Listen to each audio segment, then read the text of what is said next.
Nibyo cyo gakomeye cyane uko muri kumwe natwe muri aya makuru ndetse no mu gice mwinshi cyane kubana namwe. Niyo mpamvu mbahaye ikaze cyane nishimira ko ndi kumwe na muri uyu mwanya.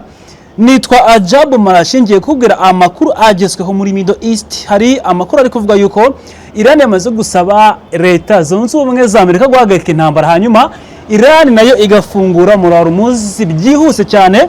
Tugiye kureba muri rusange ibijyanye n'iyi nkuru y'uburyo ki Iran yiteguye gufunga Hormuz, ariko ikaba yafungura Hormuz mu gihe Amerika yaba yahagaritse intambara burundu kuri Iran. Tureba igisabwa ndetse icyo impande zose zaba zakora kugira ngo umura ufungurwe, ndetse n'icyakorwa kugira ngo Iran koko ifungure Hormuz nk'uko byatangajwe muri rusange.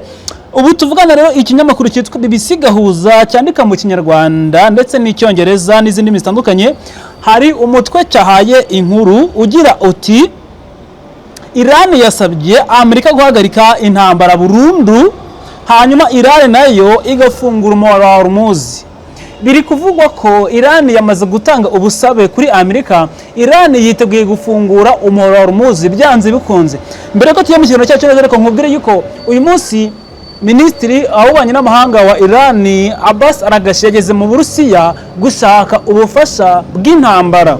Agomba kubona na Perezida w'Uburusiya Vladimir Putin kugira ngo amuhe izindi misile zifashishwa ku rugamba ndetse n'ibindi bitandukanye bimfasha guhangana na Amerika. Turabihuza neza mu kiganiro cyacu kugira ngo turebe igisabwa kugira ngo umura Hormuz ufungurwe ndetse n'ibintambara ko igiye kurangira bya burundu. Uko bihagaze rero nuko nguko none Iran yamaze kwandikira Amerika yisaba yuko mu gihe cyose Amerika izaba yahagaritse intambara burundu ndetse na Iran izahita ifungura Hormuz byako kanya. Ibinyamakuru cyitwa Axios cyo muri Amerika cyatangaje ko Iran yasabye icyifuzo gishya kuri Amerika cyuko Amerika yahagarika intambara burundu kandi byako kanya, hanyuma Iran igahita ifungura Hormuz ako kanya nayo bitananiranye. Bivuze ngo ako kanya n'iryo segonda igihe cyose Amerika yatangaza ngo intambara irarangiye burundu, Iran nayo yahita itangaza ko ifunguye Hormuz byako kanya.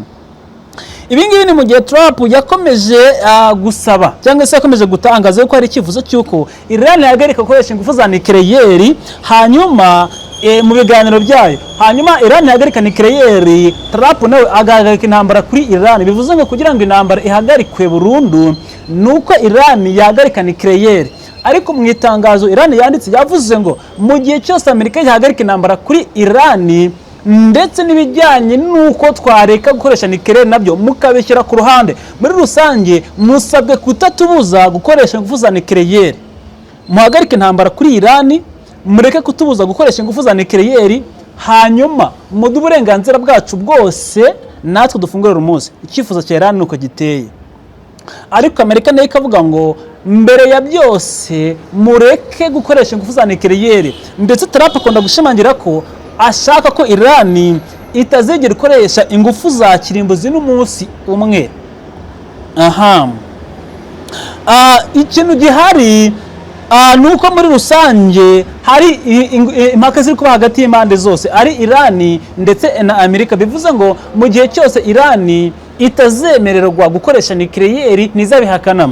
Hari ikinyamakuru cyo muri Liban cyanditse ngo mu gihe cyose ibyo bizaba Amerika igahagarika intambara kuri Iran, ndetse ngo hazahita kurikiraho ibiganiro byitwa yuko ari ibyo gufungura Hormuz. Ikinyamakuru cyitwa Ari Mayadeni nicyo muri Liban kivuga yuko ibyo biganiro ngo nibigerwaho byuko Amerika izahagaritse intambara kuri Iran, ngo ntabwo umhoro uzatufungurwa ako kanya, hazakurikira process cyangwa se ibiganiro byo Hormuz izafungurwa. Ariko Iran yo yiyemerera ko Iran Amerika yahagaritse intambara uwo munsi nayo yahita ifungura intambara, yahita ihagarika ibyo kuba yagenzura Hormuz ndetse igafungurwa peteroli ingana na 20% nk'ibisanzwe ica muri Hormuz izenguruka ku isi ikaba yagenda.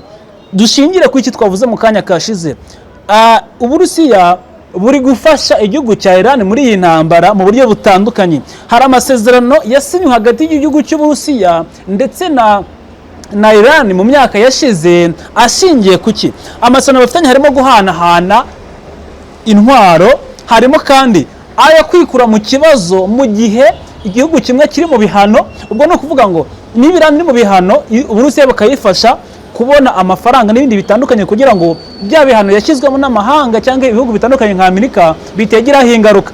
Ayo masezerano arahari. Hari kandi amasezerano y'uko bigomba guhanahana abasirikare. Uburusiya butanga amahugurwa cyangwa se imyitozo ya gisirikare ku basirikare ba Iran. Ibyo bisanzwe bibaho muri raporo zitandukanye. Hari nka raporo ya The Jerusalem Post n'indi zitandukanye naho mbona zivuga ko Uburusiya bwakunze kohereza intambara, bwakunze gutanga umusada muri iyi ntambara, bugatanga drone, bugatanga indege, bugatanga amato, ubwirinzi bufasha Iran muri iyi ntambara. Ibyo ngibyo ariko raporo za Amerika harimo nka The Washington Post yavuze ko igihe icyo Amerika yabazaga Uburusiya kuki biri gufasha Iran, Uburusiya bwarehakanye bati ntabwo dufasha Iran. Ibyo ndabihuza n'iyi ngingo yuko Iran ishobora kuba yahagarika intambara, nkabihuza nuko bikigoye cyane kubera yuko niba Minisitiri w'Ububanyi n'Amahanga ari gusaba indi nkunga arimo asaba niki, yamaze gusaba yuko akeneye air defense, akeneye ubwirinzi bw'ikirere kuri Amerika, ku Burusiya. Ikindi agomba kubuhabwa. Ibyo ni ibintu ni icyifuzo yamaze guhereza igihugu cy'Uburusiya. Yasabye ubwirinzi, yasabye indege z'intambara. Ikindi hari abasirikare benshi bagomba kuza gutanga imyitozo mu gihugu cya Iran ku basirikare baho. Hari kandi ibindi bigomba kuva muri Iran mu Burusiya, harimo nka za satellite zigomba gufasha Iran mu buryo bwo kurwana. Hari kandi izindi ndege zikabuhariwe mu rugamba zigomba kuva mu Burusiya zikaza muri Iran nk'uko byatangajwe n'abakuru bitandukanye bijyandanye n'icyifuzo cy'uko Iran yahaye Uburusiya. Hanyuma izo ndege zizazanwa n'abahanga baje kwigisha abapilote bo muri Iran gukoresha izo ndege no kuzirwanisha izo ndege. Noneho ibyo ngibyo bitume Iran iba iri gufata ifite backup cyangwa se ifite umufatanyabikorwa wayo n'umurwanyi wayo bugufi utagaragarira amaso ya buri wese witwa Uburusiya. Ibyo bishatse kuvuga iki? Bishatse kuvuga ko intambara iri gukomera. Kino kivuze cyuko Iran igiye gufungura Hormuz gisa naho kigoye, gusa yavuze ngo nimwemera guhagarika intambara tuzabikora. Ku ruhande rwa Amerika iravuga ngo muhagarike gukoresha ingufu za nucleaire. Ntabwo Iran yemera ko yahagarika gukoresha ingufu za nucleaire kubera ko Iran ivuga ko ikintu yakora gikomeye ni uguhagarika gukoresha ingufu za nucleaire imyaka 5 gusa. Ariko Amerika yayisabye gukoresha ingufu za nucleaire, guhagarika kuzikoresha nibura igihe cy'imyaka 20. Iran yasabye 5, ariko Amerika ngo nimureke nibura imyaka 5 mudakoresha ingufu za nucleaire. Ibyo rero bigaragaza ko bino bintu harimo ukutumvikana hagati y'impande zombi. Niba Iran isaba ngo turareka imyaka 5, Amerika ngo mureke 20, biragoye. Ikindi rero nikavuga ngo twebwe ingufu za nucleaire dukoresha ntabwo ari izi ntwaro kirimbuzi nk'uko mbidushinja. Ingufu za nucleaire dukoresha ni izijyanye n'iterambere ry'ibikorwa byacu dukora muri Iran ndetse kadufashikaho bya buri munsi. Icyo ngicyo kikerekana ko kumvikana hagati yaba Iran na Amerika bizafata urugendo kandi bishobora kuzagorana. Ikindi bijyanye n'ahanganiki no kuvuga ngo biragoye cyane ko Iran izigerageza gukoresha ingufu za nucleaire, kuko no mu itangazo yashyize hano tumaze kugarukaho yavuze ngo nimuhagarika intambara, mwamara kuyihagarika mukanashyira ibyo gukoresha nucleaire ku ruhande, no ngo nimusabwe kutubuza gukoresha ingufu za nucleaire. Nimumara kutabitubuza nibwo natwe tuzafungura Hormuz. Bivuze ngo Hormuz izafungurwa hakorwa ibintu bibiri. Amerika izabanza hagarika intambara, nirangiza iha uburenganzira bwo gukoresha nucleaire Iran. Mu gihe cyose Iran izaba ibyo bintu byose ziko nta muntu uri kuyirasaho, izi gukoresha ingufu za nucleaire 100%, aho ngo ni intambara izarangira nk'uko Iran yabigarutseho. Icyo rero kiragoye cyane kuko Amerika ntabwo ishaka n'umunsi umwe yuko Iran ikoresha ingufu za nucleaire.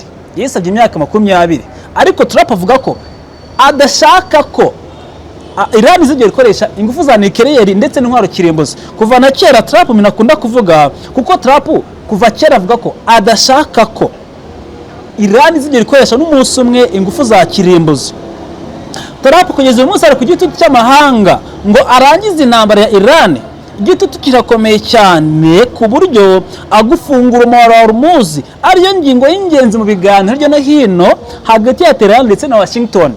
Ngiyi impamvu kino gitutu Trump ari gushyirwaho, iyi ngingo bari kuyitwaza nk'abanya-Iran kugira ngo intambara ibahagarikweho cyangwa se bareke kuraswaho. Ibinyamakuru byinshi byo muri Iran bisubiramo abategetsi bavuga yuko Iran yasabye Amerika guhagarika intambara burundu. Ubwo busabe burimo kandi yuko guhagarika intambara kuri Liban nabwo bikabaho, bivuze ngo intambara izahagarara muri Liban, ihagarare muri Iran, nta gihugu na kimwe cyemerewe kongera kuraswa. Twibuke ko minsi ishize ubwo Iran bumvikanye agahenge na Amerika, ak'iminsi mikeya katubarijwe bitewe nuko Iran yakomeje kuraswa na Israel. Bivuze ngo rero Iran isaba ko intambara ihagarara haba muri Liban ndetse n'iyo Hezbollah ikaba itarimburwa, kuko intambara impamvu muri Liban yahageze ni ukubera yuko Hezbollah ifasha Iran. Bivuze ngo rero iyo Hezbollah Israel isaba ko yasenywa, kuko Netanyahu minisitiri w'intebe yasabye ko yasabye ko Hezbollah igomba gusenyuka n'imizi yayo, kuko ngo ari ikibazo kibangamiye Israel n'ikibazo kibangamiye akarere kose. Iyo mpamvu rero isa naho igoye ko Hezbollah itarandurwa mu gihe Israel ibona nk'ikibazo. Niba Israel ikibona Hezbollah nk'ikibazo ikaba itaranduwe, iyo ngingo iragoye ko yakumvikanwa ku meza, bikumvikana biragoye cyane.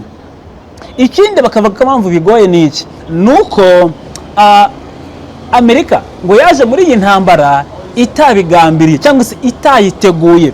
Mu by'ukuri benshi bavuga ko iyi ni intambara y'abanya-Israel, niko benshi bavuga, kuko ngo ni igihugu cyungukira muri iyi ntambara ni Israel. Benjamin Netanyahu mu buryo bwa politike, mu buryo bwo gushaka kwiyamamaza muri manda itaha, mu kugira ngo yigarure imitima y'abakunzi be cyangwa se b'abanya-Israel, abereka ko yarwanyije umukopetita, umuturanyi we ukomeye cyane bahanganye wa Iran, akamunesha akamutsinda.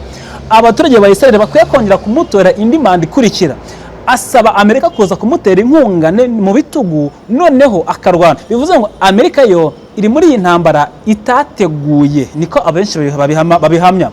Noneho bivuze ngo rero niba intambara ya Israel kandi ikabikibona Hezbollah itasenywe, kuko Iran isaba ko Hezbollah bareka kwirasaho ndetse intambara muri Liban igahagarara, kandi Israel ikabikibona ko Hezbollah ihari, intambara yahagaze muri Liban, ubwo bivuze ngo intambara ishaka kutarangira, kuko intambara yarangira ubwo ni kurangira rwa Israel mu gihe Hezbollah yasenyutse. Niko Israel ivuga, yasenyutse ikaba itagihari cyangwa se yambuwe intwaro, ubwo ngubwo intambara izahagarara muri Liban. Kandi Iran isaba ko intambara igomba guhagarara haba kuri Iran ndetse no kuri Hezbollah. Biragoye. Ibyo rero bishimangira neza yuko ibyo byifuzo birakomeye, kandi na Trump akunda gusaba Iran yuko igomba guhagarika gukoresha ingufu za nucleaire, hanyuma kino kibazo kikarangira. Buri munsi buri ruhande rukunda kugaragara ruvuga ibi ngibi. Muri iyi minsi ngira ngo twabonye ko Trump yari yamaze gutegura abantu bajya guhagarira ibiganiro Islamabad muri Pakistan, harimo Vice President Jay Davis n'abandi batandukanye muri delegation bajya muri Pakistan. Abo ntibagiyeyo kubera ko Iran yamaze kuvuga ngo ntabwo tugomba kujya mu biganiro kuko mu kiri kuturasa. Bivuze ngo intambara kurangira ko biragoye. Icyo gihe Iran yaravuze ngo kugira ngo twebwe ntabwo tuzagaruka mu biganiro kuko ntabwo byakunda, banze kujya mu biganiro abanya-Iran barabyanga. Kuri uyu munsi nabwo hakomeje kuba ikindi kintu. Trump yavuze ngo ntabwo tugomba guhura n'abanya-Iran, niba bashaka ko tuganira abanya-Iran bazazi batureho to barahazi. Ikindi dufite nimero za telefone zikora neza kandi barazifite, bazaduhamagare kuri telefone baduhamagare tuganire, cyangwa se base kutureba hano muri wese baturebe ku giciro cyacu tuganire ku ntambara, niba batifuza ko ikibazo cyakomeza kuba cyakwaguka. Bivuze ngo ku mpande zose bari gufunga umutwe. Ikindi tugaruke hano muri Iran, umuyobozi w'ikirenga wa Iran Mujtaba Khamenei bivugwa ko ari we muntu uri gutuma intambara itarangira, kuko Amerika imushyiraho ikibazo gikomeye cyane, kavuga ngo ntabwo tuzi ngo ninde uyobora Iran. Niyo bagiye kuganira mu biganiro by'amahoro baba bazi neza ko ibyo baganiriye bitaza kubahirizwa. Bivuze ngo kino cyifuzo cyasabwe nabone ubusabe bw'uko Iran yaza gufungura umunsi mu gihe Amerika yabahagaritse intambara kuri Iran biracyagoye, kuko Amerika iravuga ngo ntabwo tuzi ninde uyoboye Iran. Ese ni Mujtaba? Ese ninde? bakavuga ngo uyu muntu yiyoboye uko biri kose ni umuhezanguni afunga umutwe. Niba ibyo twumvikanye tugera hanze bikarangira, niba atumva ibyo dusaba, kandi Amerika iravuga ngo biragoye. Ikindi mu gisirikare cya Amerika cya Iran, IRGC kira gisirikare cya Iran gifite ububasha bukomeye cyane buruta ubw'uyu minisitiri w'ububanyi n'amahanga wa Iran Al-Ghashi ndetse na perezida w'inteko ishinga amategeko wa Iran bakunze kugaragara mu biganiro by'amahoro, bakunze kumvikana, bafite ububasha buke cyane. Ndetse na perezida wa Iran Masoud Pezeshkian nawe nta bubasha afite bukomeye cyane kurusha ubw'igisirikare cyari cya Iran Islamic Revolution Guard Corps. Mu by'ukuri cyo n'igisirikare cya Iran cyari IRGC, umwanzuro cyafashe niwo wanyawo, niwo wubahirizwa, kandi gikunda kuvuga ko batazigera bahagarara kwikorera n'umunsi umwe, kuko bavuga yuko bazakomeza kwirwanaho kugeza igihe cyose bamaze kumva ko batsinze umwanzi. Bashimangira ko rero intambara itarangira mu buryo bwo bwose cyangwa se aka kanya, kuko nta cyaba cyamaze kubaho ako kanya, kuko bonga icyifuzo cyabo ngo ntago barakigeraho. Gusa haracyari kuganira ibintu bitandukanye ku meza, ndetse haracyari byinshi bitandukanye biri kumvikana ku mpande zose. Amerika ivuga yuko itazigera yemera Iran gutunganya intwaro kirimbuzi, ariko niyo mpamvu ngo yagabye ibitero bitandukanye byo gusenya ubutegetsi n'ibikorwa remezo bya Iran ndetse n'ingufu zayo. Icyo gihe Iran ikomeza ko ivuga ko izakomeza kwihimura kugeza ibyo byose bitarangiye. So birakomeye, ntabwo byinshi muri aka kanya. Gusa kino cyifuzo cyasabwe n'impande zombi, turi kuvuga ngo kirasaba, kiragana iki, bigamije iki, birasaba iki, cyangwa se byagenda bite. Muri rusange ni ibintu biri kuganirwaho ku meza, ariko bitarizerwa ko byaba impamo. Gusa birashoboka. Ngerageje gukora kino kiganiro nkumvise buri ruhande icyo rusaba n'icyo rwifuza. Mu by'ukuri Iran isaba ko intambara ihagarikwa muri Iran, ndetse bakanemererwa gukomeza gutunganya ingufu za nucleaire, kandi Amerika icyo nicyo idashaka. Amerika ntishaka ko Iran itunganya ingufu za nucleaire, kandi Iran nibyo iri gusaba ahubwo yuko ibyemererwa. Mu by'ukuri Amerika yahagarika intambara, nirangiza kuyihagarika yiha uburenganzira bwo gukoresha ingufu za nucleaire, kandi Amerika ntibishaka. Bivuze rero ngo biracyagoye hagati y'impande zose. Biracyagoye, kandi Amerika nivuga ko ishaka kuzahindura ubutegetsi bwa Iran bukareka kuba ubw'idini, cyangwa se bukareka ko ubutegetsi bwa Islam bugendeye ku idini bukaba ubutegetsi busanzwe bwa repubulika, cyangwa se bugendeye kuri cyami, ariko butari bw'abahezanguni nk'uko abanyamerika bakunda kubyita. Muri rusange bisa n'ibikigoye ko Hormuz yafungurwa, bisa n'ibikigoye ko intambara yarangira. Gusa cyo cyifuzo cya Amerika, ntabwo Amerika iratangaza icyo ivuga. Ubuyobozi bwa Amerika nta kintu buratangaza. Ikindi na Iran ntabwo barerekana statement iri official yerekana ubusabe bwabo mu nyandiko bugaragara neza. Gusa bavuga ko bamaze kohereza inyandiko muri US, muri Amerika. Ntabwo ubutegetsi bwa Trump buragira butangaza kuri inyandiko. Gusa ko bikurikirana gahoro turaza kuyigarukaho turebe icyo Amerika yatangaje, niba ari nabyo wasanga turi nabyo, wenda ari ibinyamakuru biri kwandika kugira ngo bihitinge, byose birashoboka. Gusa uko biri kose turaza kureba igikurikira muri aka kanya turi kuvugana. Gusa njye nitwa Ajabu Marashi, mwakoze kwa nanjye muri aya makuru. Ufite igitekerezo, nyunganizi cyangwa se ikibazo, watwandikira muri comment hano hasi. Nagusaba kandi ngo niba utarakora kuri like ukandeho kugira ngo ibintu bigende neza. Ushobora gusharinga ibiganiro byacu wabikunze rwose, ni byiza kandi n'umugisha turabikunda cyane. Reka mbashimire mwebwe mwese, muri inshuti nziza, muri abakamazi, muri inshuti z'akamazi rwose, muri ingirakamaro kuri twebwe. Turabikunda cyane aho tubona mureba mukabidushyigikira comment, turabikunda cyane. Niyo mpamvu mbwita ngo muri abagaciro kuri twebwe, muri abomoro cyane kuri twebwe, turabakunda cyane, ni by'agaciro. Hanyuma rero Imana ibarinde, ibiganiro byacu birakomeza, mbabwire ngo muhaye muronke aho muri hose. God bless.